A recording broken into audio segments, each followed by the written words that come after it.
L'astrologie doit devenir le juge de paix, une fois qu'elle aura retrouvé son statut. Je veux dire par là, c'est celle qui permet de savoir quelle est la vérité. Par exemple, pour savoir si quelqu'un appartient à telle ou telle catégorie,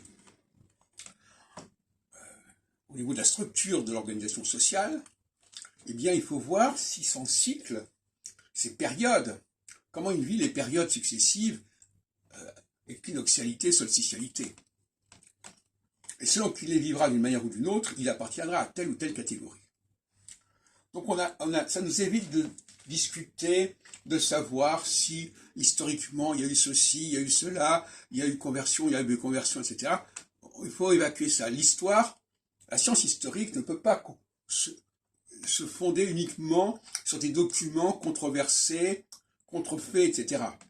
Il faut qu'elle ait un fondement scientifique, et l'astrologie nous apporte ce fondement scientifique que revendiquait, que souhaitait obtenir Marc Bloch, par exemple, qui est un juif d'ailleurs, et qui disait il faut fonder l'histoire sur des données scientifiques comme la météorologie, comme la démographie, mais il oubliait de dire comme l'astrologie, c'est-à-dire qu'au vrai, à vrai dire, l'astrologie de son époque, dans les années 30, ça ne valait pas grand-chose.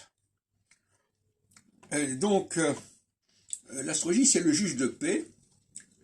Elle permet de savoir si quelqu'un est équinoxial ou solstitial, et c'est complètement différent, le mode de fonctionnement est totalement différent. Elle permet de savoir qui est juif, qui n'est pas juif, et on échappe ainsi à toute la problématique des traditions plus ou moins frelatées, plus ou moins corrompues, parce que ça c'est vraiment un cache-misère. Hein. Se servir des traditions, des documents, c'est un cache-misère qui montre qu'on n'a pas encore anthropologiquement appréhendé la question avec des outils scientifiques comme la cyclologie.